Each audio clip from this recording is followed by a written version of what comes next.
श्री देवलक्ष्मी नारायण, प्रभु श्री रामचंद्र, भगवान श्री गोपाल कृष्ण, श्री महारुद्र हनुमान, महर्षि श्री वेदव्यास, श्रीमद आद्य शंकराचार्य, सद्गुरु श्री ब्रह्मचैतन्य महाराज या सर्वांच्या प्रेरणेनं आणि तुम्हा सर्व मंडळींच्या आशीर्वादानं आज कॅलेंडरमध्ये विषुव दिन म्हणून लिहिलेलं तुम्हाला आढळेल. आपण काल निर्णय वगैरे वापरतो, महालक्ष्मी वापरतो. विषुव दिन मराठीत सुद्धा विषुव वृत्त आम्हाला माहीत होतं. विषुव वृत्त ज्याला इक्वेटर म्हणतात इंग्लिशमध्ये, पण विषुव दिन ज्याला इंग्लिशमध्ये इक्विनॉक्स म्हणतात. म्हणजे आज 12 तासांचा दिवस आणि 12 तासांची रात्र, हे लक्षात घ्या. आपण म्हणतो 22 डिसेंबर हा सगळ्यात लहान दिवस असतो आणि सगळ्यात मोठी रात्र असते. सगळ्यात लहान दिवस आहे ना, आता तो मोठा मोठा व्हायला लागतो. म्हणून आपण त्याला म्हणतो काय सुरू झालं, उत्तरायण सुरू झालं, ज्याची वाट भीष्माचार्य बघत होते. तसाच 20 जून आपण म्हणूया, 20 जून, 20 आपण मार्च म्हणूया, 20 सप्टेंबर म्हणूया आणि 20 डिसेंबर म्हणूया समजायला. कधी 21 असतो, कधी 22 असतं. आता 20 डिसेंबर नंतर 6 महिन्यांनी, कारण 6 महिने दक्षिणायन, 6 महिने उत्तरायण, डिसेंबर नंतर 6 महिन्यांनी 20 जून येतो. 20 जूनला सगळ्यात मोठा दिवस असतो. नंतर दिवसाची लांबी कमी कमी होत जाते, रात्रीची लांबी वाढत जाते. आपण त्याला दक्षिणायन म्हणतो. पण कमी होत असताना एक दिवस असा येईल की ज्यावेळेला इक्वल आपण म्हणतो ना, length of the span of time, म्हणजे 12 तासाचा दिवस आणि 12 तासाची रात्र असे 2 येतात. एक आपण म्हणतो उत्तरायणानंतर येतो आणि एक दक्षिणायनानंतर येतो, 3-3 महिन्यांनी. म्हणजे डिसेंबर नंतर 3 महिने, म्हणजे जानेवारी, फेब्रुवारी, मार्च, 20-21 मार्च. आणि त्याच्यानंतर जून, जून नंतर 3 महिने म्हणजे सप्टेंबर. आजचा दिवस आज 12 तास दिवस आहे. सकाळी 6:30ला सूर्योदय आहे आणि जवळजवळ त्याच वेळेला सूर्यास्त आहे. 12 तास झाल्यानंतर परत 12 तास रात्र आहे. याला इक्विनॉक्स म्हणतात. आणि आपलं एकंदर जे ऋतुचक्र आहे ते सूर्याची जी ॲपरंट मूव्हमेंट आहे, पृथ्वी फिरते, पृथ्वीचा आस ॲक्सिस म्हणतो तो जरा इन्क्लाइंड आहे. सरळ असताना तर सरळ फिरली असती, तो तिरका असल्यामुळे पृथ्वीच्या काही भागाला ज्यावेळेला उष्णता मिळते क्रमाक्रमाने, काही भागाला थंडी मिळते. इकडे उन्हाळा असतो, इकडे पावसाळा असू शकतो. सुंदर ऋतुचक्र पृथ्वीवर तयार झालेला आहे. तसा इक्विनॉक्स किंवा विषुव दिन हा आजचा वैशिष्ट्यपूर्ण आहे. याचा उपासनेला कसा फायदा घेऊन घ्यायचा ते तुम्ही ठरवा. दिवस हा उपासनेच्या दृष्टीने महत्त्वाचा असतो, पण हल्लीची आपली जीवनशैलीच अशी झालेली आहे की सकाळी 6 वाजता वगैरे लोकांना कामावर निघावं लागतं आणि येतात त्यावेळेला दमून आलेले असतात. मग साधारणतः रात्री 11 वाजता त्यांनी जर स्नान केलं, 3-1 तास झोपायचं. तुम्हाला मागे मी एका निराळ्या संदर्भात उदाहरण दिलं होतं. एका मुलीचं सगळ्या बाजूनी तिच्या हे होते शेजारी आणि तिथे सतत TV नवीन आल्यामुळे मोठ्या व्हॉल्यूममध्ये TV चालू असायचा. तिला अभ्यासाला वेळ मिळायचा नाही. सगळ्यांना जाऊन सांगितलं, पण कोण ऐकणार आहे. प्रत्येक वेळेला जरा कमी करायचे, परत तो व्हॉल्यूम दुसरा कोणीतरी येऊन घरातला मोठा करायचा. मग हिने काय ठरवलं की मला 6 तास झोप पुरते ना, आणि साधारणतः मी झोपले 8 वाजता रात्री, 2 वाजता उठले.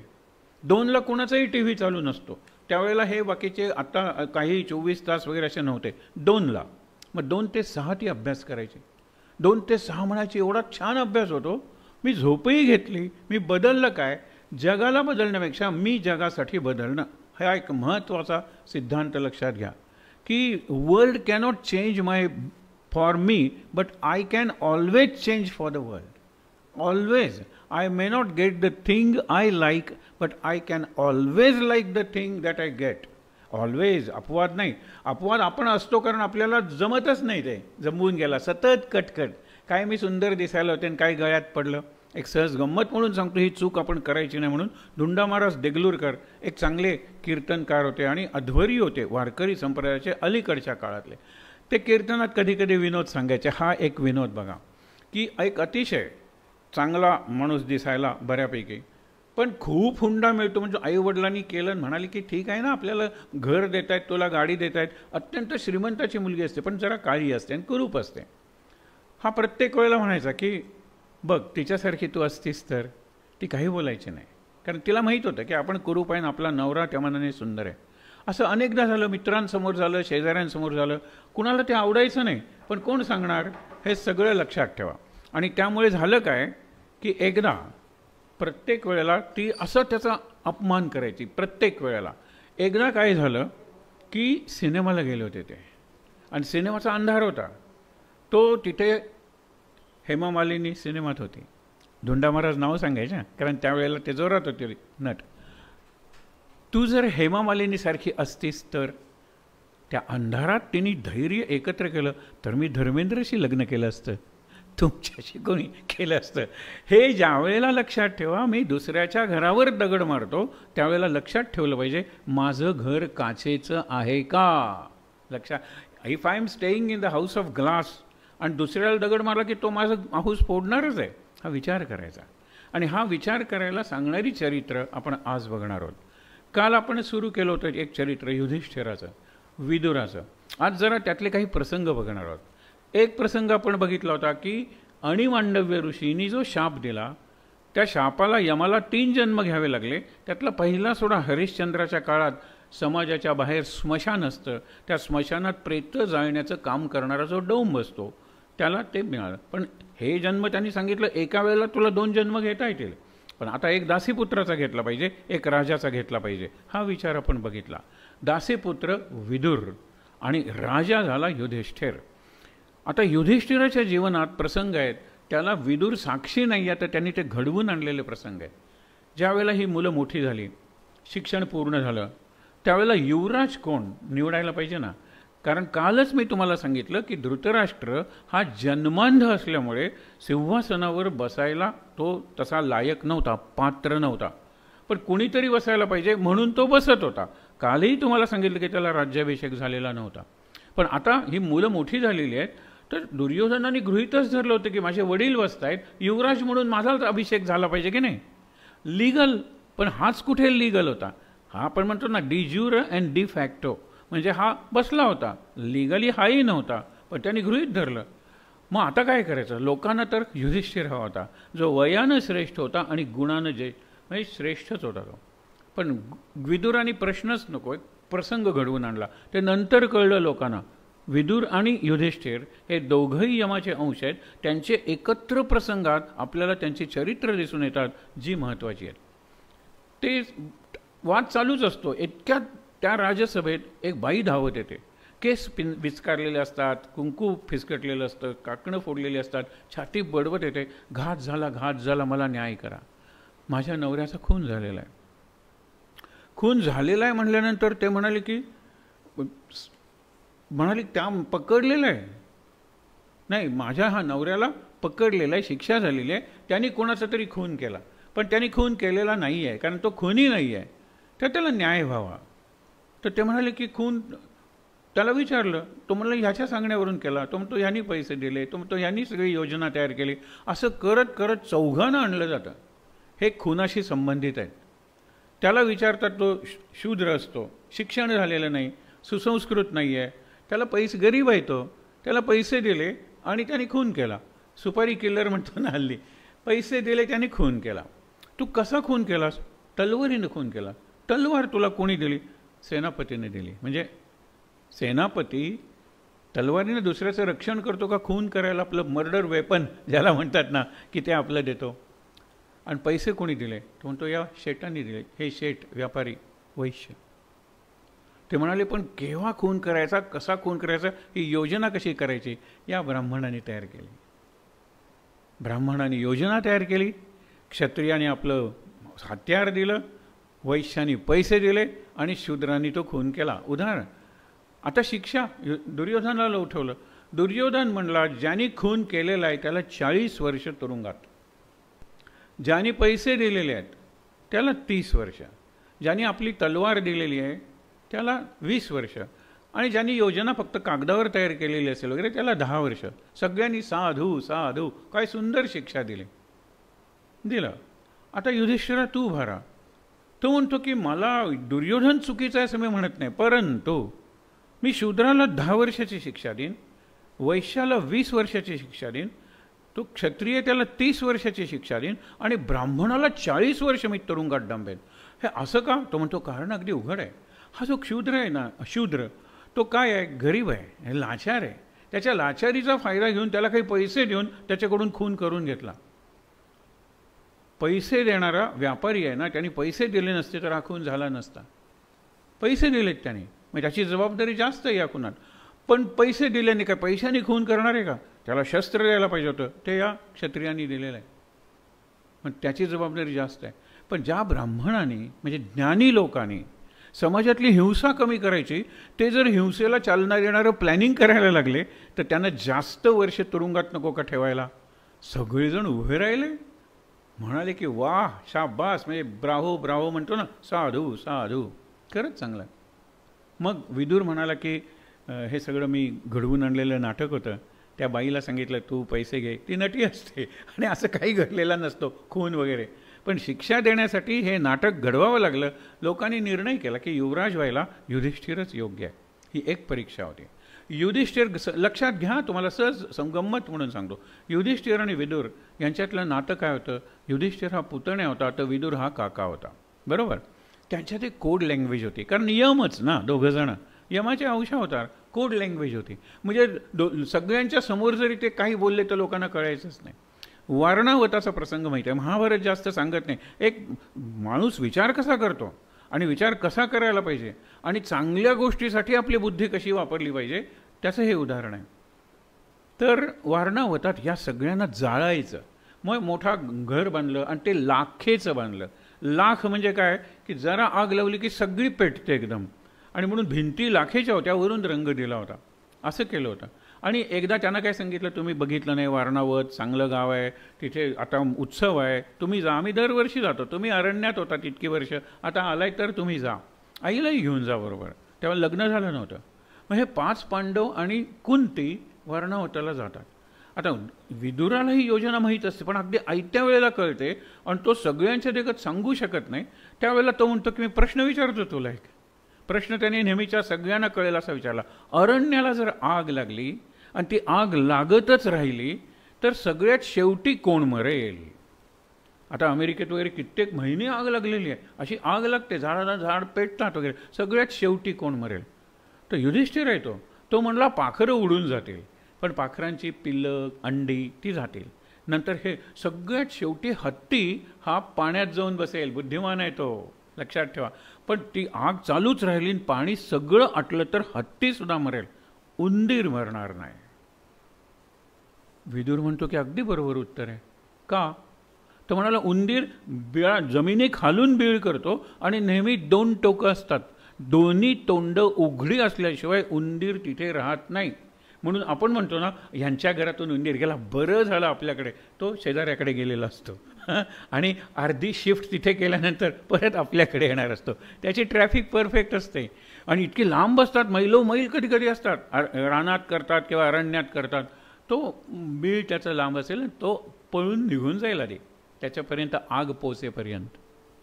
त्या म्हणाल किती सुंदर उत्तर दिलंस. हे उंदीर म्हणून पांढरे उंदीर म्हणतात ना, पिंजऱ्यात घातलेले, ते पिंजऱ्यासकट उंदीर त्याला भेट देतो.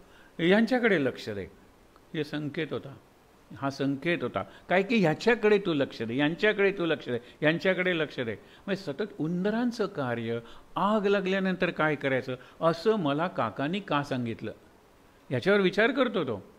आणि नंतर काही दिवसांनी म्हणतात की आम्हाला विदुरांनी पाठवले, पुढचं सगळं सांगत नाही, ते भुयार खणतात, भुयार.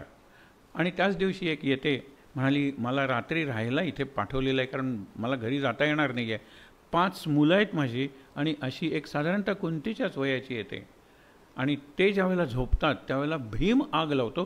तुम्ही म्हणाल की ही माणसं का मेली? देशासाठी मरायला सैनिक जसे तयार असतात ना, तेव्हा उद्या धर्मराज्य येणार आहे, ही चांगली माणसं आहेत, ही जगली पाहिजेत, म्हणून मरायला कोण तयार आहे? हे कुटुंब तयार झालं असेल. अगदी रक्तानी सह्या करून आपले सुद्धा लोक तयार झालेले आहेत. कधी वेळ मिळाला तर त्या गोष्टी सांगूया की मरायला तयार आहे मी, देशासाठी असेल, धर्मासाठी असेल, देवासाठी असेल, कुणाचा तरी आत्मसन्मान त्याचं रक्षण करण्यासाठी मी मरायला तयार आहे. असे आले असतील लोक, विचारतात म्हणून मी जरा स्पष्टीकरण दिलं. आग लावून ते भुयारातून निघून जातात, पुढे आपल्याला बघायचं नाही. नंतर मेले असं समजतात. धृतराष्ट्र श्राद्ध करतो आणि अंधळ्या डोळ्यातून खोटे अश्रू काढतो. काय किती चांगले होते हो, तो भीम मला आवडायचा नाही, पण आता गुण होता ना त्याच्यात सुद्धा. त्याला का आवडायचा नाही? कारण भीम दुर्योधनाला शत्रू म्हणायचा आणि दुर्योधन हा त्याचा वीक पॉईंट होता. कोणाचा? याचं मर्मस्थान होतं धृतराष्ट्राचं. तर जाऊ दे. ह्याही वेळेला विदुर आणि युधिष्ठिर यांच्यातले संबंध दिसून येतात. सगळ्यात शेवटचं दृश्य आता विदुरावर काय एकत्रच बघूया चरित्र. विदुराकडे काल आपण बघितलं होतं की तो दासीपुत्र आहे, पण व्यासांचा मुलगा आहे. व्यास आपली हेरिडिटी म्हणतात ना, ते सगळ्यांना देत आलेले आहेत. धृतराष्ट्रसुद्धा हुशार आहे, पांडूसुद्धा हुशार आहे, पण प्रत्येकाची हुशारीची दिशा निराळी असते. हुशारीची योग्य दिशा आपण म्हणतो ना, तो काटा असतो ना, धर्म काटा, तिकडे लक्ष दिलं पाहिजे. विदुर तसा होता. सगळीकडे साक्षीभावानं बघायचा, संतुलित होता, बॅलन्स्ड म्हणतो ना तसं. त्याचा तोल कधी गेलेला नाही आहे विदुराचा. एक आहे, विदुराचं कोणी ऐकलेलं नाही आहे कौरवांकडे. पण तुम्हाला सांगू का, विदुराचं एका महत्त्वाच्या प्रसंगी युधिष्ठिरानं सुद्धा ऐकलेलं नाही आहे. द्यूत झालं, द्यूताला सुद्धा येऊ नकोस, पण मी द्यूताला येणार. आमंत्रण, क्षत्रियाला युद्ध आणि द्यूत आमंत्रण दिलं तर गेलं पाहिजे. काय विटंबना झाली तुम्हाला माहीत आहे. पण कैकेयीने प्रश्न विचारला, कैकेयीने नाही, कुंतीनं द्रौपदीने प्रश्न विचारला आणि उत्तर त्यांना कुणाकडेच नव्हतं उत्तर, की माझा पती युधिष्ठिर हरला होता का आधी, आणि तो हरला होता तर दास झाला होता. कोणत्या दासाला मी मुक्त होते ना त्यावेळेला, मुक्त स्त्रीला किंवा व्यक्तीला पणाला लावायचा अधिकारच नाही. आधी मी हरले असते, गोष्ट निराळी. कुणाकडेही उत्तर नव्हतं त्यावेळेला. काल भीष्मांचं बघितलं होतं, बोलू नये ते बोलावं लागेल. भीष्म इथे बोललेले आहेत की तू म्हणतेस ते खरं आहे, पण तू अर्धांगिनी आहेस ना. अर्धांगिनी असल्यानंतर, तो हरल्यानंतर तू हरल्यासारखीच आहेस. तुला डावाला लावायचीच गरज नव्हती, हे भीष्म बोललेले आहेत. तुला डावायला लावायची गरजच नव्हती. तुझे सगळे पती हरले त्यावेळेला तू सुद्धा हरली होतीस, भीष्माचार्य बोललेले आहेत. बोलले. अशा वेळेला मला सुद्धा हे होतं की तिने प्रश्न विचारले, प्रश्नाला उत्तर नाही, सगळीकडे चिडीत चिप आहे. स्त्रियांना कळलेलं आहे विटंबना झालेली, गांधारी वगैरे आहेत. आता कसा हा प्रसंग संपला असेल तुम्हाला माहीत नाही, म्हणून सहज सांगतो, कारण हे जवळजवळ अनेकांना माहीत नसतं.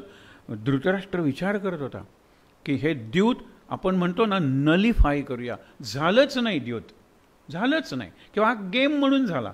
एक द्यूत असं काही झालं नाही. पैसे लावून जुगार खेळतात ना, तसं काही झालं नाही. It was just a game. पण इतकं मिळवलंय माझ्या मुलांनी, ते घालवू मी, म्हणून तो टाईट लिप तसा बसलेला होता. इतक्यात गोमायू नावाचं एक जनावर कोल्ह्यासारखं ते अंतपुरात जातं आणि तिथे जाऊन ओरडतं.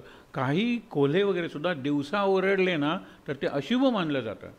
घुबड वगैरे आपण ओरडणं रात्री म्हणतो ना, तर तसं तो आत गेल्यानंतर धृतराष्ट्र म्हणतो हा अंतपुरातून आवाज येतोय. विदुर म्हणतो जाऊन बघतो. तो तिथे आल्यानंतर तो म्हणतो ना काहीतरी भयंकर घडणार आहे. मी डिक्लेअर म्हणजे मी जाहीर करतो की हे द्यूत झालेलं नाही. द्यूत हा खेळ म्हणून झालेला आहे, बास. म्हणून यायला लागतात ना परत. सगळं पांडवांना परत मिळालेलं आहे. एक तर तिचा तेजस्वी प्रश्न, कुणाकडेही उत्तर नव्हतं, पण भीष्म असे काहीतरी बोलले. आणि नंतर हा अशुभ प्रसंग घडल्यानंतर धृतराष्ट्र घाबरला. आणि त्याच वेळेला, कारण त्यावेळेला अर्ध राज्य कुणाला पांडवांना मिळालं होतं, इंद्रप्रस्थ, तिथून बोलवलेलं होतं यांना द्यूत खेळायला. ते गेले. त्यावेळेला हा म्हणतो, भांजे म्हणजे भाच्या शकुनी म्हणतो की इतकं सगळं मी मिळवलं होतं, पण तुझ्या आंधळ्या बापाने ते घालवून टाकलं. आता एकच डाव खेळूया आणि त्याला काही पणाला लावायचं नाही. जो हरेल त्याने 12 वर्ष वनवास आणि 1 वर्ष अज्ञातवास. जो हरेल तो एकच डाव खेळायचा. आता परत कशाला येतील? विदुराला पाठव ना, विदुराला पाठव. विदुराचं ऐकणार नाही अशी कोणतीही व्यक्ती नाही. फक्त कौरवांकडचं कोण ऐकत नव्हतं आणि युधिष्ठिर त्याचं नक्की ऐकेल. विदुर आलेला आहे त्यावेळेला हे पोचलेले नाहीत इंद्रप्रस्थाला, मध्ये आहेत बघा. मधल्या वाटेवर विदुर त्यांना गाठतो आणि विदुर त्यांना द्यूताचे दुष्परिणाम सांगतो.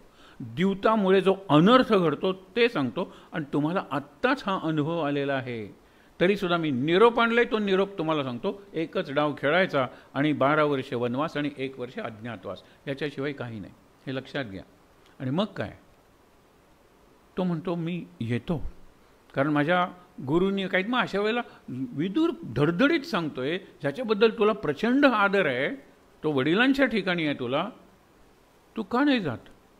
परत नाही ना, मी येत नाही म्हणून खेळायला निरोप सांगा. पण नाही ऐकला. कारण डेस्टिनी, नियतीच तशी होती. हा सगळा प्रकार घडणार होता, ही शोकांतिका, हा परत आलेला आहे. ऐकलेलं नाही त्याने. नंतर शेवट बघूया. ज्यावेळेला युद्ध सुरू झालं त्यावेळेला दोघं जण तीर्थयात्रेला निघून गेले होते.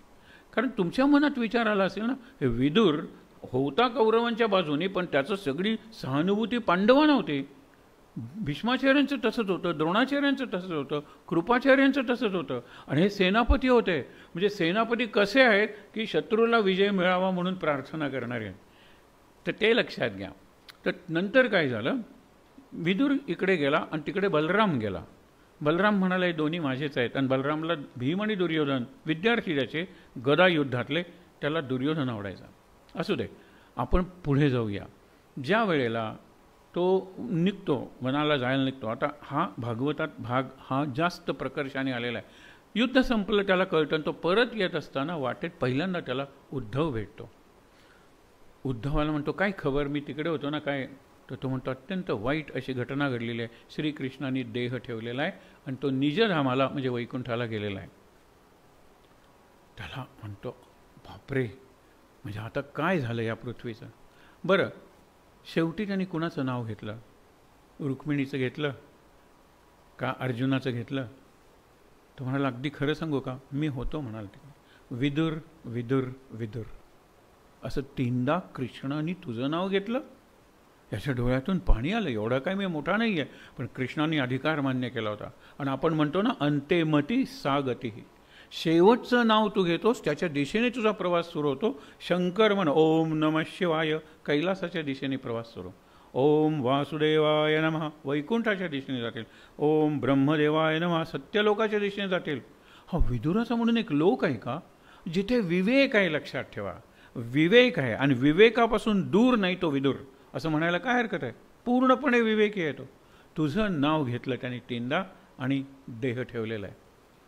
नंतर मग पुढे विदुराला मैत्रेयाच्या आश्रमात जायला सांगितलेलं असतं. तिथे त्याला आत्मज्ञान वगैरे होतं. तो परत येतो आणि ते सगळं त्याला आठवतं. कोणीही नाही आहे. आहेत पांडव त्याचे आवडते, पण नाही म्हटलं तरी ते कौरव होते ना जिवंत. तो गेला त्यावेळेला. हे काय घडलं इथे. गांधारीकडे वगैरे त्याला बघवत नाही. काही दिवसानंतर तो सांगतो की आता आपण वनात जाऊया. हा प्रसंग भागवतात येतो, पण त्रोटक येतो. भागवत पुढे खरं सुरू होतं. हे पहिला प्रारंभ आहे. आपण वनात जाऊया. आणि परत न येण्यासाठी त्याला अरण्यात जाण्यासाठी किंवा वनगमन असं म्हणतात. आणि ते वनात जातात. वनात गेल्यानंतर विदुर, बरोबर आहे, गांधारी, धृतराष्ट्र, त्या दोघांची सेवा करायला म्हणून कुंती जाते. आणि युयुत्सू नावाचा 151वा पुत्र आहे धृतराष्ट्राचा, जो युद्धात मेला नाही. आणि तो दासीपुत्र होता 151वा. तो युयुत्सूही त्यांच्या सेवेला आलेला आहे. विदुर म्हणतो की आता इथे आलेले आहेत, आश्रम वगैरे बांधतात, 5 एक वर्ष तिथे ते राहतात. आणि नंतर काय होतं, विदुर म्हणतो की आता मी जातो. तो कधी कधी दिवसेंदिवस येत नाही. युधिष्ठिर मात्र कर्तव्य म्हणून विशिष्ट दिवसांच्या अंतराने त्यांना भेटायला यायचा. काही कमी आहे का, जास्त आहे का वगैरे. आणि एकदा तो येतो आणि त्याला कळतं की विदुर नाही आला बरेच दिवसात. तर त्यावेळेला कुंती म्हणते बघ इकडे तिकडे तुला जर बघायचं, पण आता काही नाही, फक्त अस्थिपंजर झालेला आहे, हाडण हाडावर फक्त कातडं. आणि तो सतत त्या ब्रह्माशी लीन झालेला असतो. तो या देहाच्या भावनेवरच नाही आहे. हा जरा शोधायला जातो, त्याला समोरून विदुर येताना दिसतो. त्यावेळेला बरं झालं तू आलास, तू तिथेच थांब. आणि विदुर आपली प्राणज्योत त्याच्यात मिसळतो युधिष्ठिराला त्या क्षणी आपली शक्ती, आपलं चैतन्य वाढल्यासारखं वाटतं एकदम. आणि त्या क्षणी विदुराचे प्राण जातात. आणि नंतर काही दिवसांनी आग लागते, वणवा पेटतो आणि त्याच्यात हे सगळेजण जळून मरतात, सोडून युयुत्सू. तो काहीतरी आणायला बाहेर गेला असेल, लाकूड काय पाणी काय वगैरे, तो वाचतो. आणि नंतर हे सगळं बघितल्यानंतर मनःशांतीसाठी तपश्चर्या करायला युयुत्सू हा हिमालयात निघून जातो. असा यांचा शेवट आहे. आता पहिल्यांदा कृष्णाने देह ठेवलेला आहे. कृष्णाने देह ठेवल्यानंतर हे गेलेले आहेत. आता कृष्णच नाही म्हणल्यानंतर काय, पांडव. अर्जुन म्हणतो मी कृष्ण नाही तर जगूच शकणार नाही. युधिष्ठिर म्हणतो आमचं तरी लक्ष कुठे लागणार आहे. या वेळेला युद्ध संपून 36 वर्ष झाली होती. इथे आपल्याला परीक्षिताचा विचार करायला पाहिजे. परीक्षित केव्हा होता, पोटात युद्ध चालू असताना, हे माहीत आहे ना. आणि युद्ध संपलं, त्याचा जन्म झाला. जन्म झाल्यानंतर तो आला 36 वर्षाचा असताना सगळ्या राज्याची व्यवस्था त्याच्या हातात सोपवून हे पांडव आणि द्रौपदी 6 जण निघाले महाप्रस्थानाला. 36 वर्षाचा होता, पराक्रमी होता, चांगला राजा म्हणून त्याने आपले गुण दाखवले होते आणि तो राजा होतो आणि हे महाप्रस्थानाला निघून जातात. फक्त आपण थोडक्यात पाहूया. पहिल्यांदा तो पर्वच असा आहे, त्याला महाप्रस्थान म्हणतात. एरवी प्रस्थान म्हणजे इकडून तिकडे जाणं आणि महाप्रस्थान म्हणजे पुन्हा न येण्यासाठी जाणं. त्याला स्वर्गारोहिणी असा मार्ग म्हणतात. आता हा टुरिस्ट स्पॉट झाला आहे, करोनानी काही दिवस तरी त्याला वाचवलं आहे त्या मार्गाला असं मला वाटतं. जाहिराती वगैरे केवढ्या जोरात येतो, स्वर्गारोहिणी, सगळी व्यवस्था आम्ही करू, सगळं हे करू वगैरे वगैरे. जसं कैलास मानसरोवर आहे ना, तसं हा स्वर्गारोहिणी किंवा महाप्रस्थान. पहिल्यांदा द्रौपदी पडते, क्रमाने चालत असतात. हे वर्णन भागवतातलंच आहे की युधिष्ठिर आहे, भीम आहे, अर्जुन आहे, नकुल आहे, सहदेव आहे आणि द्रौपदी आहे. जातात. त्याच्यापासून एक कुत्र बरोबर आहे. काल 3 परीक्षा सांगितल्या होत्या युधिष्ठिराच्या, हे लक्षात घ्या. ज्या वेळेला ते हे होतं, पहिल्यांदा द्रौपदी पडते. भीम विचारतो की ती का पडली रे? पक्षपाती होती, तिला अर्जुन सगळ्यात जास्त आवडत होता म्हणून. सहदेव का पडला रे? त्याला आपल्या ज्ञानाचा गर्व होता आणि वादविवादाची खाज होती त्याला. त्याच्यानंतर पुढे काय झालं? नकुल का पडला? आपल्या रूपावर तो अत्यंत म्हणजे आत्ममग्न होता म्हणून. अर्जुन का पडला? त्याला एक अहंकार होता की माझ्यामुळे युद्ध जिंकलं गेलेलं आहे, मी मोठा पराक्रम केलेला आहे, आता माझा श्वास जातो आहे, मी कशामुळे? एवढी तुला बुद्धीसुद्धा होती रे, पण फक्त खाण्याकडे तुझं लक्ष होतं, खाण्यात तुझा जीव अडकला होता म्हणून तू आता पतन होतो. हा गेला पुढे. आणि बाकी तुम्हाला परीक्षा सांगितल्यात की कुत्रं जर येणार नसेल तर मला यायचं नाही आहे, कारण माझे भाऊ आणि पत्नी पडली वाटेवर, कुत्रं हस्तिनापूरपासून माझ्याकडे पर्यंत आलेलं आहे. मग तो कुत्र म्हणजे यमच असतो, म्हणतो मी तुझी परीक्षा घेत होतो. असा हा या तिघांचा संबंध आहे. म्हणजे परीक्षिताचा संबंध आहे, युधिष्ठिराचा संबंध आहे आणि कृष्णाचा संबंध आहे. आता कृष्ण हा स्वतःच भगवंत होता, पण हे सगळे भागवत आहेत, हे परम भागवत आहेत. आपण भीष्माचार्यांचं चरित्र काल बघितलं, आपण यांचं चरित्र बघितलं विदुराचं, आणि आपण युधिष्ठिराचं सुद्धा बघितलं. हे इतकी गुंतलेली चरित्र आहेत म्हणून हे परम भागवत आहेत. यांचंही दर्शन घ्या आणि भागवतात पुढे चला. लोक विचारतात भागवतात आहे काय असं? महाभारताची कथा त्यांना माहीत असते, रामायणाची कथा माहीत असते, पण भागवतात काय आहे? भागवतात मुख्यतः त्यांना कृष्णाचं बालपण रंगवायचं आहे. हे आपण बघितलं की नाही? तुला मनःशांती व्यासा हवी असेल तर तू महाभारतात कृष्णाचं मोठेपणापासून सुरुवात केलेलं आहे, बालपण नाही, त्या कृष्णाच्या बाळलीला तू वर्णन कर, मनाला शांती वाटेल. म्हणून व्यासाने त्याप्रमाणे केलं. त्यांनी चतुश्लोकी भागवत सांगितलं ना, ते ज्ञानाचं आहे. ते श्लोक सांगतात की एक सगळीकडे भरून राहिलेलं तत्व आहे आणि ते तत्वच सगळ्यात पसरलेलं आहे. म्हणजे आपण म्हणतो ना की एक विष्णू आहे आणि विश्व निर्माण करून विष्णू त्याच्यात पसरला. एकच तत्व आहे, बाकीचं सगळं त्याचा अंश आहे. हे असं तत्वज्ञान त्याच्यात सांगितलेलं आहे. पण त्याच्या आजूबाजूला कथा या व्यासाने रचल्या. पहिल्यांदा कुठून सुरुवात करायची? तर ठीक आहे ना, युद्ध संपलेलं आहे, परीक्षित राज्यावर आलेलं आहे. परीक्षिताच्या राज्यात कलीला त्यांनी पहिल्या दिवशी आपण बघितलं, कलीला त्यांनी शरण आणलेलं आहे. 1-2 प्रसंग बघायला हरकत नाहीत की ज्या वेळेला कृष्ण म्हणतो की आता मला जायला पाहिजे, कारण आता त्याला कलियुगाची चाहूल लागलेली आहे, कृष्णाला कळलेलं आहे. कृष्ण हा सगळा इकडे तिकडे खबर घेत फिरणारा जात असतो बाजारात. त्याला लोहार, एरवी लोहार काय बनवायचे? भाले बनवायचे, बाण बनवायचे, तलवारी बनवायचे.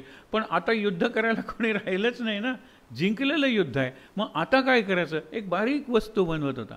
कुतूहलाने कृष्णाने विचारलं की हे तू काय बनवतोयस? तो म्हणतो कुलूप.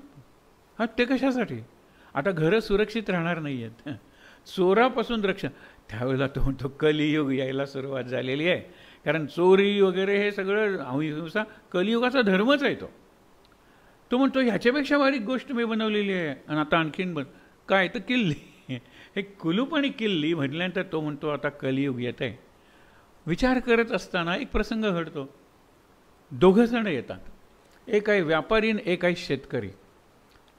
व्यापारी म्हणतो ह्याच्याकडून मी शेत विकत घेतलं आणि नंतर मी ते खणत असताना, मला तिथे घर वगैरे बांधायचं होतं, खणत असताना ह्या सोन्याचा हंडा आणि त्याच्यात सोन्याची नाणी, गोल्ड कॉईन्स भरलेला मिळाला. मी ह्याला देतोय, कारण मी ह्याच्याकडून काय विकत घेतलं होतं?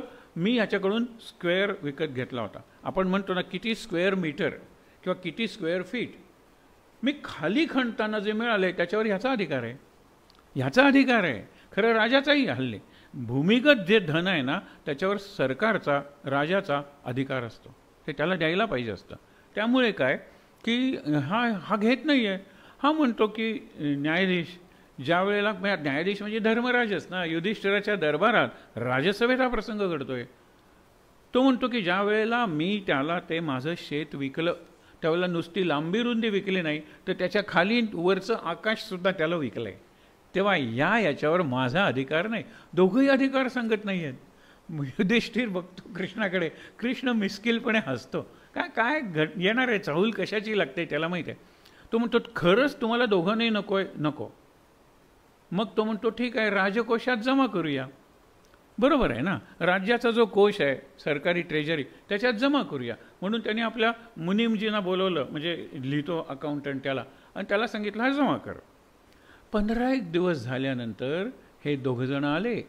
काही ठिकाणी उल्लेख आहे त्यांच्याबरोबर आणखीन दोघंजणं आले, पण आपण त्यांचा नको विचार करायला. ते दोघंजणं आले, त्यांनी कुणाचा तरी सल्ला घेतला होता. आपण म्हणूया हा जगातला पहिला वकील असू शकेल.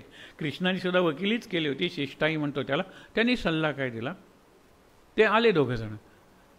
अरे परत काय झालं नाही म्हणाला की आम्ही विचार केला आणि ठरवलं आहे की जो आम्हाला हंडा मिळालेला होता त्यातली अर्धी नाणी मी घेईन आणि अर्धी नाणी हा घेईल. हे आउट ऑफ कोर्ट सेटलमेंट वगैरे म्हणतो ना, तसं आम्ही एक सेटलमेंट केलेलं आहे वगैरे. धर्मराज म्हणतो काही हरकत नाही. कृष्णाकडे बघतो, कृष्ण परत हसतो मिस्किलपणे, आणि ठीक आहे. मग तो अकाउंटंटला बोलवतो ना आपल्या मुनीमजींना की काही दिवसांपूर्वी तो केला होता वगैरे. हा गेला वगैरे अकाउंटंट. तो म्हणतो की मला सापडतच नाही, कारण तो तिथे लिहिलेलाच नाही आहे, कारण तो टॅक्सही नव्हता आणि ते गिफ्टही नव्हते. कोणत्या अकाउंटमध्ये लिहायचा, म्हणजे अपहार झाला. आम्ही वाटून घेतली ती नाणी, आम्ही वाटून घेतली, कारण टॅक्सही नव्हता. कुठे लिहायचं ते. कृष्ण म्हणला आता नक्की कलियुग आलेलं आहे. एक तर ते प्रामाणिक होते, त्यांनी काहीतरी व्यावहारिक अशी तडजोड केली, आणि ह्यानी तर अपहारच केलेला आहे पैशाचा. मग कृष्ण म्हणतो आता निघतो मी द्वारकेला. आणि मग काल प्रसंग सांगितला होता, कुंती तुला काय पाहिजे, तुला काय पाहिजे, तुला काय विचारलं, आणि त्याचं राजोचित, आपण म्हणतो ना राजोचित राजाचं स्वागत करतात तसं कृष्णाचं स्वागत झालेलं आहे. कारण बरेच दिवस तो पांडवांच्याकडे आहे, मधल्या काळात युद्ध झालेलं आहे, युधिष्ठिराचा राज्याभिषेक झालेला आहे. कृष्ण बराच वेळ द्वारकेपासून दूर होता. आल्यानंतर भव्य स्वागत झालं. पण नंतर तुम्हाला प्रसंग सांगितला, हाही भागवतात आलेला आहे कृष्णचरित्राच्या वेळेला, की यादवी झालेली आहे.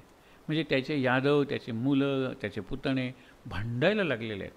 कारण त्यावेळेला आपण बघितलं होतं की काही करायला नको, पैसा भरपूर आहे, मग ती व्यसनं वगैरे लागतात आणि कलह निर्माण होतो, आणि त्या भावाभावातल्या कलहाला यादवी म्हणतात. तसं महाभारताचं युद्ध हे यादवी आहे, परंतु रामायणातलं नाही. रामायणातलं राम ही आपण म्हणतो ना की असुरी संपत्ती आणि दैवी संपत्ती त्यांच्यातला संघर्ष आहे तो. म्हणून विचार जर केला तर आपल्याला भागवतात या कथा वाचायला मिळतात. इथून सुरू झाला. नंतर येता जाता खूप चरित्र सांगितली जातात. हा प्रसंग कसा आहे, नैमिषारण्य.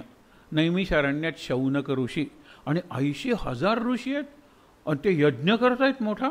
म्हणजे काय व्यवस्था केली असेल. व्यवस्था कशी केली गेली लक्षात ठेवा. कुठेही यज्ञ केला तरी असुरांचा म्हणजे राक्षसांचा त्रास असायचा. त्यांना 2 गोष्टी माहीत होत्या, यज्ञ भ्रष्ट करायचा किंवा उद्ध्वस्त करायचा, आणि नाहीतर ते जे करणारे असतील त्यांना खाऊन टाकायचं. काही नरभक्षक, ज्याला कॅनिबल्स आपण म्हणतो ना, नरभक्षक असे राक्षस होते, सतत त्रासच द्यायचा. मग ऋषी गेले ब्रह्मदेवाकडे, आणि आम्हाला अशी एक भूमी द्या की जिथे राक्षसांचा त्रास नसेल. ब्रह्मदेवाला त्यांची अडचण पटली. तिथे ते काय करणार होते, यज्ञ करणार होते, आश्रम बांधणार होते, ग्रंथ लिहिणार होते, उपासना करणार होते. तपश्चर्याला त्यांना एक भूमी हवी होती. तर त्यांनी एक चक्र घेतलं, चाक, आणि ते फिरत सोडलं. हे चाक जिथे आडवं पडेल ना ती जागा तुम्ही निवडा. नेमी ह्या चाकाच्या मध्यभागाला किंवा चाकाला नेमी म्हणूया. शीर्यते जिथे ते पडलं नैमिषारण्य झालं ना. आणि मग ते गेलं तिथे, ऋषी त्याच्या मागून गेले, आणि एके ठिकाणी ते पडलं नैमिषारण्यात. आता चक्रतीर्थ दाखवलं जातं, आणि तिथे आडवं चाक पडलेलं असतं. तशीच ती रचना आहे. तिथे सध्या हे आहे, एक तलाव आहे, पुष्करणी म्हणतात त्याला, तलाव. तर ते चक्रतीर्थ, आणि तिथे नैमिषारण्य झालं. या नैमिषारण्यात हल्लीसुद्धा भागवत वगैरे सगळं होतं, मी बाकी सांगत बसत नाही, पण त्यावेळचं नैमिषारण्य, महाराज आपले ज्यावेळेला गुरुच्या शोधाला गेले, नंतरसुद्धा महाराज अनेकदा नैमिषारण्यात जायचे, त्यावेळेचं नैमिषारण्य सध्याचं ज्या नैमिषारण्यात भागवत वगैरे होतात खूप फरक आहे. पण ठीक आहे, नैमिषारण्यात हा यज्ञ चालला होता. सूत नावाचे आहेत लोक की त्यांना एरवी आपण म्हणतो सूत म्हणजे रथ हाकणारा, पण ते बुद्धिमान असतात. याचा सूत आहे संजय, कुणाचा? धृतराष्ट्राचा. पण संजय एवढा बुद्धिमान आहे की दिव्य दृष्टी मी तुला देतो असं व्यास म्हणाले. पहिल्यांदा तो म्हणाला हो, अंधार आहे ना. आणि नंतर मग विचार केला की कृष्ण सांगून गेला होता ना, युद्ध झालं तर तुझे सगळे मरणार आहेत, माझ्या मुलांची मरणं कशाला बघू, नको नको नको, पण तुला दुसऱ्याला कोणाला देता येईल का या संजयाला? हो देतो की म्हणाला. मग संजयानी सगळी संजय उवाच आपण म्हणतो ना, गीतेत संजयाचे श्लोक भरपूर आहेत. संजय उवाच शेवटी सुद्धा संजयच बोललेला आहे गीतेच्या शेवटी. आणि तोच सांगतो ना की हा अत्यंत अद्भुत असा संवाद आहे, अत्यंत अद्भुत असं ते विश्वरूप होतं. आणि जिथे योगेश्वर कृष्ण आणि धनुर्धर पार्थ आहे तिथे नक्की विजय मिळणार आहे, तिथे संपत्ती असणार आहे, समृद्धी, आणि सगळ्यात महत्त्वाचं म्हणजे काय की ध्रुवा नीती, तिथे न्याय आणि नीतीचं राज्य असणार आहे. योगेश्वर कृष्ण म्हणजे ज्ञान सांगणारा कृष्ण आणि पराक्रम करणारा अर्जुन, तिथे ह्या गोष्टी घडणार. हा गीतेतला शेवटचा श्लोक आहे. संजयाचा तो अधिकार आहे. पण आपण काय बघत होतो की त्यांनी सगळ्यांनी यज्ञ वगैरे सुरू केले आनंदात नैमिषारण्यात. तर त्या नैमिषारण्यात हा प्रसंग आहे. यज्ञाची सत्र असतात. सत्र म्हणजे सेशन. पहिलं सेशन झालं की जेवण असतं ना, दुपारचं प्रसाद वगैरे, आणि नंतर विश्रांती असते. त्याच्यानंतर दुसरं संपलं, उपासना, आरत्या वगैरे, की नंतर या काळात हे पुराणिक सूत निरनिराळ्या ठिकाणी जायचे, लोक त्यांचं स्वागत करायचे आणि त्यांना सगळा इतिहास माहीत असायचा. मग शौनक ऋषींनी सांगितलं की आम्हाला तुम्ही गोष्टी सांगा, मग अशी काहीतरी कथा सांगा की ज्यामुळे आम्हाला उद्बोधन म्हणजे आमचं काहीतरी होईल.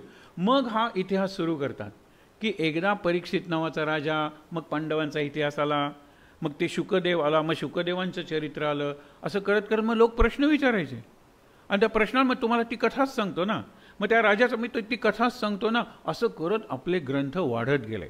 24,000 श्लोकांचा जय नावाचा ग्रंथ, जय तो 72,000 श्लोकांचा भारत नावाचा ग्रंथ झाला आणि 1,00,000 श्लोकांचा महाभारत ग्रंथ झाला.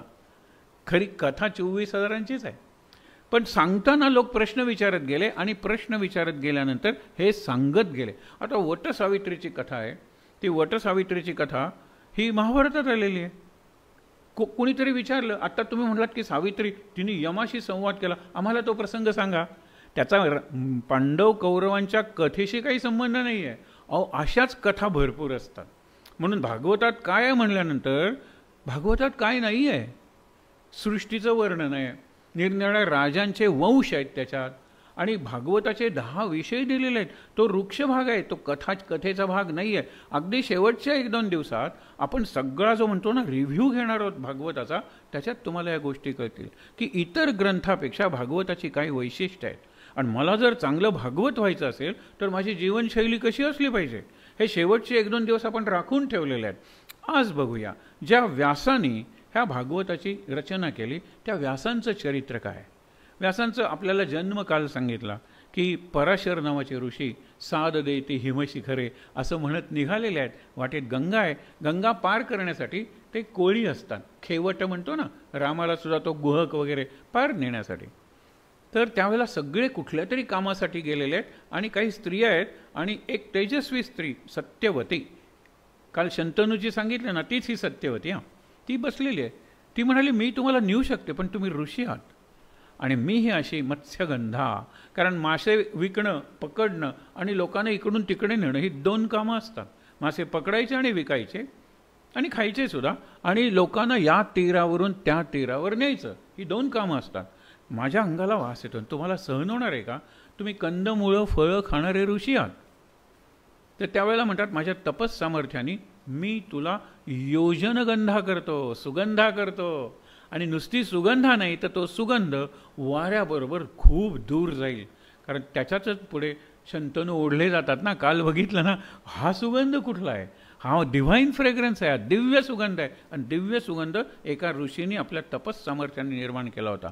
तिलाही आश्चर्य वाटलं की आता मी योजनगंधा म्हणजे मी सुगंधाला आलेला आहे. 2 जण नावेत बसतात. दोघंजण एकमेकाकडे बघत असतात. कदाचित दोघांनाही एकमेक आवडले असतात, पण हिने विचारच केला नाही की मी कुठली आणि ते केवढे ऋषी आणि हिमालयात निघालेले आहेत. पण शेवटी ते व्यक्त करतात की मला तुझ्याशी एकांत करण्याची इच्छा झालेली आहे. ती म्हणाली माझं ते भाग्य असेल, पण तुम्ही ऋषी तुम्ही विचार करा. नाही म्हणाला की आत्ता.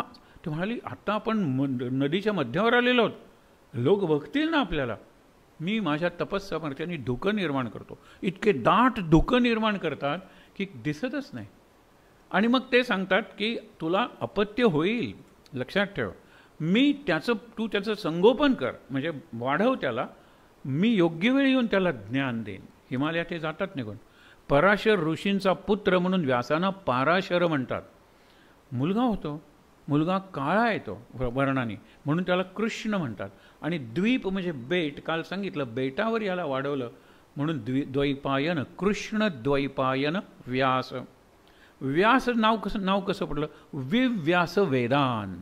वेदांचा विस्तार ज्यांनी केला, वेदांची आपण म्हणतो ना सिस्टमटाइज्ड बॉडी ऑफ नॉलेज, म्हणजे ज्ञानाचा जसा आपण म्हणतो ना याला हे म्हणायचं, याला फिजिक्स म्हणायचं, याला ज्ञान एकच आहे की हो. पण ज्याला तुम्ही ॲटम मॅटरचा विचार करता ते फिजिक्स झालं, ज्याला जीवनाचा विचार करता ते बायोलॉजी झालं. हे सिस्टमटायझेशन असतं, ते व्यासाने केलं वेदांचं आणि ज्ञानाचं. उपनिषद, महाभारत, त्याच्यात गीता लिहिली, आणि सगळ्यात ब्रह्मसूत्र ही त्यांना प्रस्थानत्रयी म्हणतात. जे ज्ञानी आहेत ना ते ब्रह्मसूत्राचा अभ्यास करतात, जे कर्मयोगी आहेत ना लक्षात ठेवा ते उपनिषद वाटतात, आणि जे भक्त आहेत ते गीतेचा अभ्यास करतात. म्हणजे तिन्ही प्रवृत्तीचे लोक असतात. काही डोक्यानेच विचार करतात, काही हृदयाने भावना व्यक्त करतात, काही हातानं कृती करतात. प्रत्येकात ज्ञान कर्म भक्ती असतातच, लक्षात ठेवा. पण जास्त प्रमाण कशाचं आहे त्याप्रमाणे आपण त्याला ज्ञानी कर्मयोगी भक्त असं म्हणतो.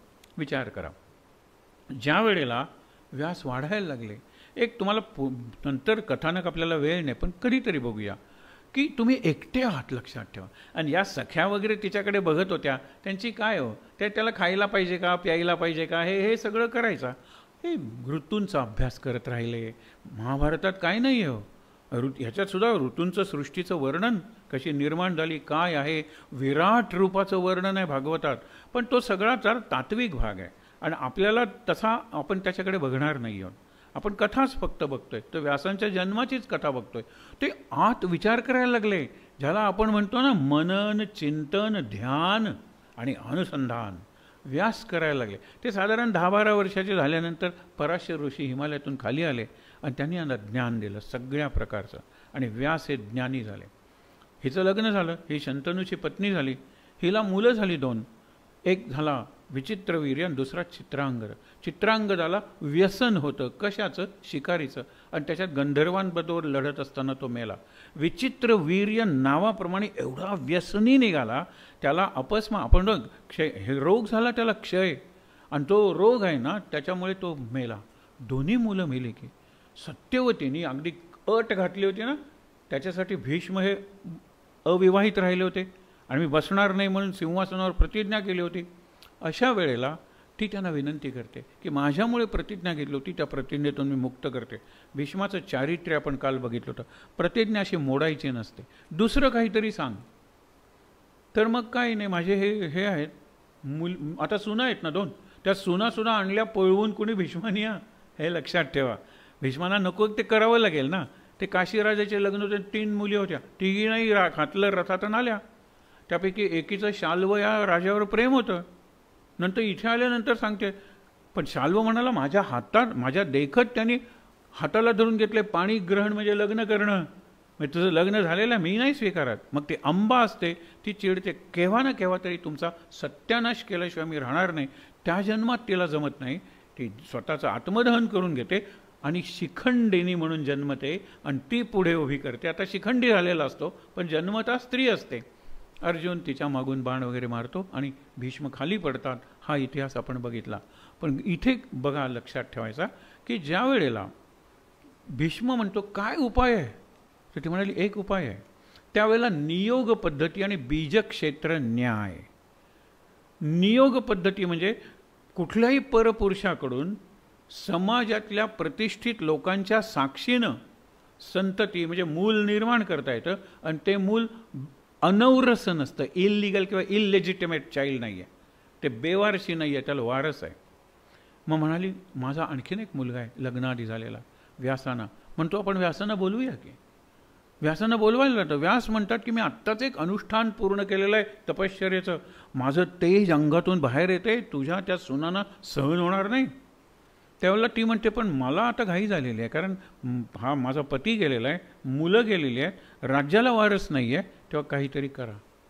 मग तो म्हणतो ठीक आहे. मग आता ही वर्णनं असतात की ज्या वेळेला अंबा गेलीच आहे निघून, अंबिका मोठी अंबालिका लहान, डोळे मिटून घेते, धृतराष्ट्र आंधळा जन्मतो.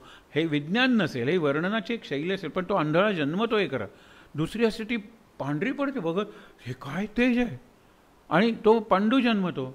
मग तिसऱ्या वेळेला तो म्हणतो हे दोघंही तसे पात्र नाही आहेत राजा व्हायला. आणखीन एकदा त्यावेळेला त्या दोघीजणी ठरवतात की आपल्याला हे सहन होत नाही आहे, पण दासी कशी असते, आपण म्हणतो ना रफ अँड टफ, वाटेल ते सहन करायची तयार असते. अंधारात दासीला पाठवतात, आणि त्या दासीला जो पुत्र होतो तो विदुर.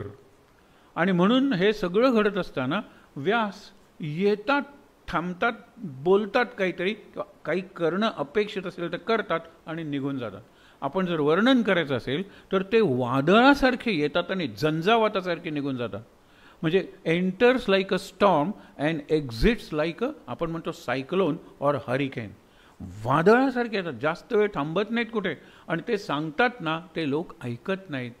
ही सगळ्या लोकांची, ज्याला कॅसँड्राज व्हॉइस म्हणतात, हे ग्रीक जी मायथॉलॉजी आहे त्याच्यात कॅसँड्रा नावाचा एक माणूस आहे, विद्वान आहे, त्याला भविष्य कळतं, आणि तो रस्त्यातून वगैरे असं सांगत जायचा अरे तुझं हे, पण त्याच्यावर कोणी विश्वास ठेवायचा नाही. आणि ती घटना घडल्यानंतर हां कॅसँड्रांनी सांगितलं होतं नाही का, परत पुढच्या वेळेला त्यांनी सांगितलं, कोणी ऐकतच नाही आहे. म्हणजे हिताचं सांगितलं कोणी ऐकत नाही, अशाला म्हणतात अरण्य रुदन. अरण्यात जाऊन तो रडलास तर कोण ऐकणार आहे, आणि तुला पाहिजे ते कोण देणार आहे, क्राईंग इन द वाइल्डरनेस. तसं इथे सांगतात व्यास सगळ्यांना, पण व्यास थांबत नाहीत, सांगतात आणि निघून जातात. दुर्योधन जन्मला कुलांगार जन्मलेला आहे. अंगार म्हणजे उजो, तो कुळाला जाळून टाकणार आहे, याचा त्याग कर. नाही केला त्याग, आणि त्याग म्हणजे अरण्यात नाही नेऊन सोडायचा, तुझ्याबरोबरच वाढू दे, पण तो सिंहासनावर तुझ्यानंतर बसणार नाही आहे, हे लक्षात घ्या. ऐकलं नाही कोणी. युद्धाच्या वेळेला सुद्धा युद्ध हवं की नको ते हे देत नाहीत, मत देत नाहीत. आकाशवाणी जशी सांगते काय घडणार आहे ते तसे व्यास सांगतात. ज्यावेळेला राजसूय यज्ञ झाला, सगळेजण आनंदात बसलेले आहेत, आपल्या मुलीचं लग्न झालं, मुलीची पाठवणी झाली, हुश्य करून आपण बसतो की नाही, हे जेवायला चांगलं होतं त्या केटरर. पुढच्या वेळेला अशा गप्पा चालू असतात आपल्या, तशा गप्पा चाललेल्या आहेत. 5 पांडव आहेत, तिथे कुंती आहे, द्रौपदी आहे, सुभद्राही असेल, सुभद्रा कदाचित त्यावेळेला नसेल, पण तो राजसूय यज्ञ केला होता, आणि कुंती होतीच, कृष्ण होता मुख्य. म्हणजे गप्पा चाललेल्या असताना व्यास येतात, आणि व्यास आल्यानंतर सगळे उभे राहतात धरून कृष्ण. व्यास सांगतात की आनंद झाला मला, कारण मीही तुला सांगितलं होतं राजसूय यज्ञ कर, कारण तुमच्या घराण्यात कोणी केलेला नाही आहे, म्हणून तुमचे पिताश्री पांडू स्वर्गाच्या आत अगदी जाऊ शकलेले नाहीत, बाहेर. तू राजसूय यज्ञ कर की त्यांना स्वर्गात पुढे गती मिळेल. हा करतो, मला बरं वाटलं. पण एक लक्षात ठेव, आजपासून 13 वर्षांनी उत्पात घडणार आहे, भयंकर मोठं काहीतरी घडणार आहे, विनाशाची गोष्ट घडणार आहे, आणि त्याची जबाबदारी, नैतिक जबाबदारी इतिहास तुझ्यावर टाकणार आहे. हा जातो त्यांच्या मागे, हे गेले निघून, थांबील ना कशासाठी, मी त्याच्यासाठी काय करू, अटळ नियती. व्यास निघून गेलेलं.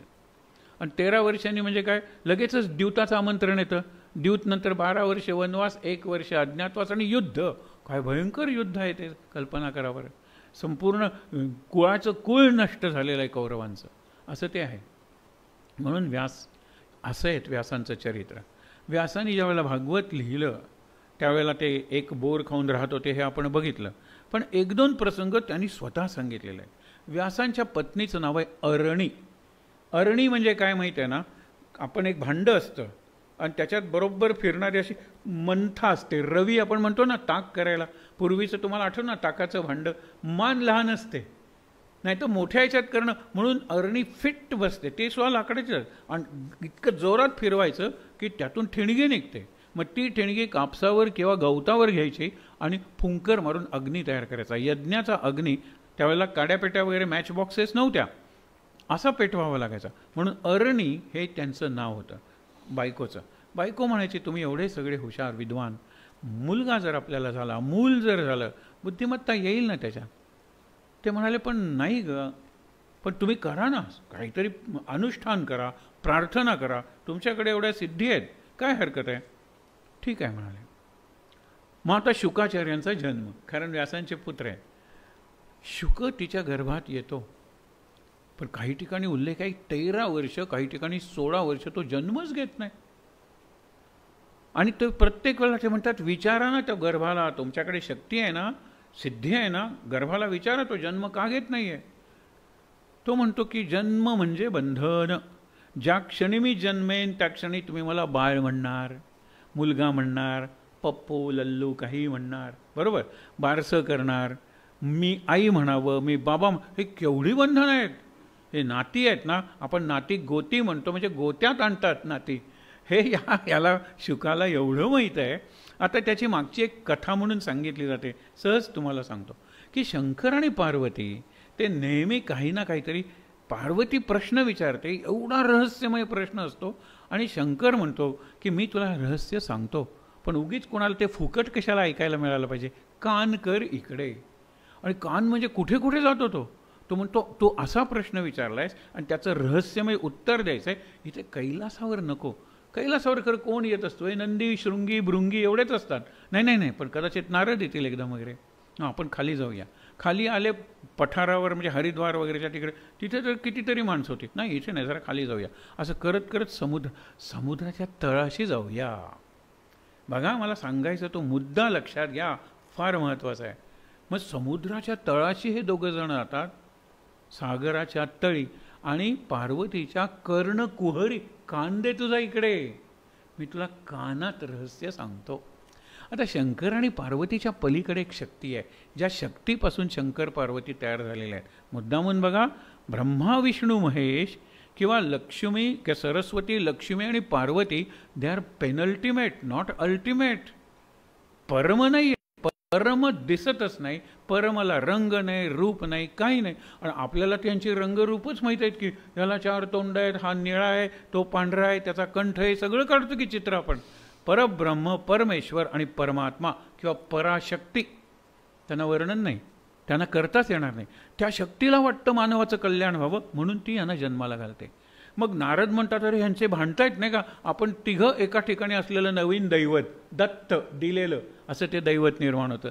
नारदाच्या वेळेला पाहिलं ना, ब्रह्मा विष्णू महेश यांचे भक्त आमचाच देव श्रेष्ठ म्हणतात, त्या तिघांचं एकत्र दैवत करतात. सत्वम एकम त्रिधा स्थितम, एकच सत्व आहे, एकच परब्रह्म आहे, पण ते 3 ठिकाणी झालं. 3 ठिकाणी भांडायला लागले, मग एकत्र 3 ठिकाणी आले. त्रिगुणात्मक त्रैमूर्ती, दत्त हा जाणा. 3 मूर्ती दिसल्या तरी त्रिगुणात्मक. त्याची डोकी 3 आहेत, पण छाती एक आहे, त्याचं मन एक आहे, त्याच्या भावना एक आहे. तर हे बघा ना, हा फरक आहे. नवीन दैवत तयार झालं. अशी ती दैवत तयार होत होत होत सगळा दैवतांचा इतिहास आहे.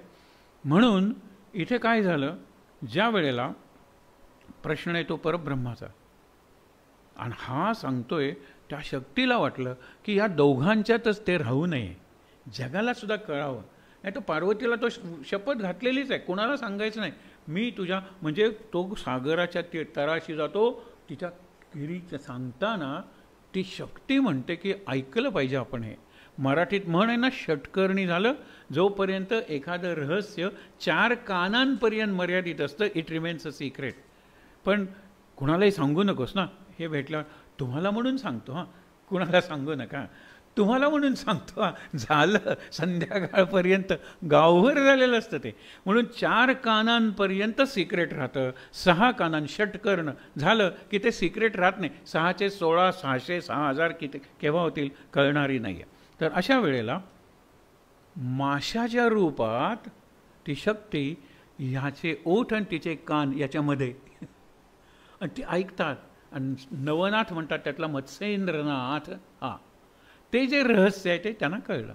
मग मत्स्येंद्रनाथ, गोरक्षनाथ वगैरे सुरतो, गहिनीनाथ शेवटचे. मग गहिनीनाथांचे पुढे निवृत्तीनाथ, निवृत्तीनाथांचे ज्ञाननाथ. आपण म्हणतो ना, ज्ञानांची, ज्ञानदेवांचा नाथपंथच आहे. पण विचार करा की हे असं घडतं.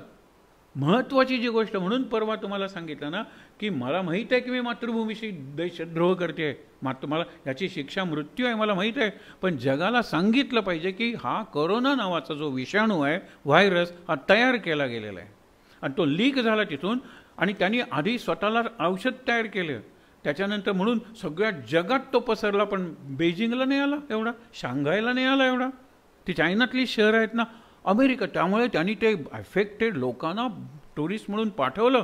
ही एक भयंकर योजना होती, पण ती कदाचित थोडीशी लवकर झाली. आपण स्वतः हे करायचं म्हणून त्यामध्ये चायनाला कमीच त्रास झाला, कारण त्यांच्याकडे एक अँटीडोट तयार होता, त्यांची इकॉनॉमी चांगली राहिलेली आहे. मी उदाहरण म्हणून तुम्हाला सांगतो. म्हणून जगाला सांगितलं पाहिजे की असे हे व्हायरोलॉजिकल इन्स्टिट्यूट आहेत, म्हणजे जिथे व्हायरसेस अभ्यास केला जातो, त्यातून नवीन व्हायरसेस तयार केले जातात, आणि जगावर ज्याला आपण बॅक्टेरियल वॉरफेअर म्हणतो, म्हणजे जंतूंचं युद्ध, हा एक बॉम्बच आहे एका प्रकारचा. हे तिने सांगितलं. खरा बॉम्ब ज्यावेळेला न्यूक्लिअर आला त्यावेळेला अमेरिकेतल्या एक कपलनी रशियाला सिक्रेट पुरवलं होतं. ते म्हणाले आम्हाला माहीत आहे आमचं मातृभूमीवर प्रेम आहे, पण मातृभूमीपेक्षा मानवतेवर आमचं जास्त प्रेम आहे. एका देशाकडे जर ते बॉम्बचं सिक्रेट राहिलं तर तो दादागिरी करेल, म्हणून निदान आणखीन एका देशाला कळलं पाहिजे, म्हणून आम्ही रशियाला जाऊन सांगितलं. असं करायला पाहिजे. आपण बघितलं होतं की विदुरांनी हे सांगितलेलं आहे, आणि तिकडे रामायणात सुद्धा विभीषण वगैरे यांच्या तोंडी असे संवाद असतात की ज्यावेळेला मी आणि कुटुंब यांच्यात संघर्ष होतो त्यावेळेला मी माझा त्याग केला पाहिजे माझ्या इंटरेस्टचा कुटुंबासाठी. कुटुंब आणि गाव, त्यावेळेला कुटुंबाने गावासाठी त्याग केला पाहिजे. गाव आणि देश, गावांनी देशासाठी किंवा राज्यासाठी त्याग केला पाहिजे. आणि ज्यावेळेला जगाचा संबंध येतो त्यावेळेला राष्ट्रांनी जगाच्या मानवतेच्या हितासाठी त्याग केला पाहिजे. तसा या लोकांनी केला. मुद्दा काय आहे की विदुर, व्यास ही अशी लोक आहेत. तसे एकदा ते सांगत असताना गुहेत एक पोपट तिथे बसलेला होता, आणि पार्वतीला ती विचारायची प्रश्न, पण जास्त तत्त्वज्ञान सांगायला नाही, ती झोपायची ना. तो म्हणतो मी तुला सांगतो. हां, पार्वती सुरुवातीला गोष्ट ऐकताना म्हणतो ना, आणि नंतर ती झोपली तरी सुद्धा चालू राहिला, हा सांगत राहिला, आणि नंतर बघतो हा झोपले ही, मग कोण म्हणतोय? तो पोपट. तो एक पोपट असतो तिथे, शुक म्हणजे पोपट, हे लक्षात घ्या. तर तो ह्यांनी कशाला ऐकलं म्हणून त्रिशूळ मारतो. हा पुढे त्रिशूळ मागे, हा पुढे त्रिशूळ मागे, असं चालतं. हा विचार करतो, कारण त्याला ज्ञान मिळालेलं आहे, ज्ञानी शुक आहे ना. लपू कुठे? ही अरणीचं गर्भाशय त्याला मिळतं. अरणी तिला हवाच असतो ना मुलगा. ती शक्ती एकदा करायचं ठरवलं की सगळं जग आहे ना तिचा एक चेसबोर्ड आहे, आणि ती खेळते. दोन्ही काळी प्यादी तिचीच, पांढरी तिचीच, चेसबोर्डही तिचाच, सगळं तिचंच आहे. लक्षात ठेवा, खेळणारी तीच आहे, ट्रॉफीही तीच आहे, अशी ती शक्ती आहे. मग ती शक्ती विचार करते की आपण आता म्हणजे ती गर्भात जाऊन बसतो, आणि हा शुक ज्ञानामुळे मुक्त झालेला आहे, हा जन्मच घेत नाही. आणि ज्या वेळेला सांगितलं जातं जन्म घे, आम्ही तुला बाळ म्हणणार नाही, मी आता बऱ्यापैकी मॅच्युअर झालेलो आहे, जन्म घेतल्या घेतल्या मी चालायला लागणार आहे, मला मागून हाक मारायची नाही. तो चालायला लागतो. ही अरणी म्हणते एवढं मी सहन केलं आपण, आणि मागे एकदा तरी त्याने मी बाळ म्हणते, त्याने मागे वळून आई म्हणू दे ना, ते आई म्हणली तरच मी आई होईन ना. हा जात नाही. आणि ज्या वेळेला झाडानं उत्तर देतात, अरे झाडाकडून उत्तर देतात, त्याला थांबवू नकोस, तो मुक्त आहे, तो ज्ञानी आहे, तो शुद्ध आहे, तो बुद्ध आहे, आणि त्याचा स्वभाव आहे हा, थांबवू नकोस. पर्वतातून आवाज येतो, त्याला थांबवू नकोस, थांबवू नकोस, थांबवू नकोस, थांबवू नकोस. शेवटी व्यास म्हणतातच, जातात. एक प्रसंग पाहून आपण बघणार आहोत, थांबणार आहोत. व्यासाने लिहिलेला भागवतातलाच प्रसंग आहे. ज्या वेळेला तो जात असतात, एकदा तरी तो परत ये रे, आम्ही तुला थांबवत नाही, एकदा आईकडे बघ, आईला तुला बघू दे. आणि बाळ म्हणून आम्ही म्हणत नाही, तू तिला आई म्हणून हाक मार, निदान बघ तिला. ते परत वळवतात तिला. जात असताना ह्यांच्या अंगावर कपडे नाही आहेत, आणि यांच्या अंगावर आयुष्यभर कपडे नाहीत, पूर्ण वैराग्य. इतका तरणा अत्यंत सुंदर जात असताना तिथे शेजारी सरोवरात बायका न्हात असतात, आणि व्यास त्याला अरे अरे म्हणत जातात. आणि व्यासांचं लक्ष गेल्यानंतर त्या बायका पाण्यात आपले देह लपवतात. त्यावेळेला व्यास म्हणतात की आत्ता तरणा बांड माझा मुलगा नग्नावस्थेत गेलात, तुम्ही मुक्तपणे स्नान करत होतात, मी तुमच्या आजोबांच्या वयाचा, आणि मी बघितल्यानंतर लपता का? त्यावेळेला त्यांनी सांगितलं म्हणूनच तुमचा मुलगा गेला, आम्ही न्हातोय इकडे लक्षही नव्हतं, तुमचं लक्ष गेलं ना इकडे, तुमचं लक्ष इकडे गेलं म्हणून आम्ही लपलो ना. तुम्ही आम्हाला प्रश्न विचारताय ना, तुमचा मुलगा देहभान विसरलेला होता, तो या जगातच नव्हता, या जगाचा तो नव्हताच. बघा, व्यासांनी स्वतः हे सांगितलेलं आहे, माझ्या मुलाचा अधिकार हा माझ्यापेक्षा मोठा आहे. आणि शेवटी ज्यावेळेला भागवताचा पहिला सप्ताह चालू असतो, व्यास रडत असतात, हे आपण बघितलं. मी फक्त लिहिलं, ह्यांनी ते आत्मसात केलं आणि जीवनात उतरवलं आणि इतरांना सांगून त्यांच्या जीवनात बदल घडवले. त्या परीक्षित राजाला मुक्त केलं. माझ्यापेक्षा माझा मुलगा श्रेष्ठ आहे. आज इथेच थांबूया, विचार करूया आपण की कशी चरित्र होती आणि आज आपण कुठे येऊन पोचलेलो आहोत. त्याच्यासाठी आपण भागवत ऐकतोय, थोडा आजचा संदर्भही आपण देतोय. विचार करूया. आहे त्या ठिकाणी ताठ. काही वेळा मंत्र म्हणूया माझ्यानंतर, वासुदेवाचा मंत्र. ओम नमो भगवते वासुदेवाय.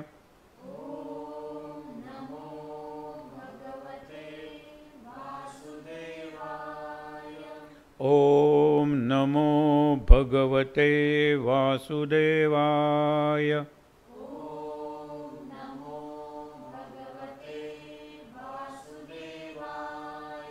ओम नमो भगवते वासुदेवाय.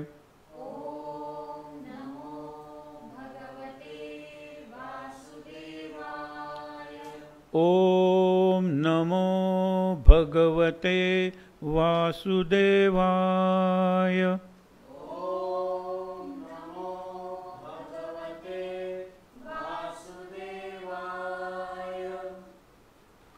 शक्ती मंत्र म्हणूया. सर्वमंगलमांगल्ये शिवे सर्वार्थसाधिके शरण्ये त्र्यंबके गौरी नारायणी नमोस्तुते. जय नारायणी नमोस्तुते. शांतिपाठ.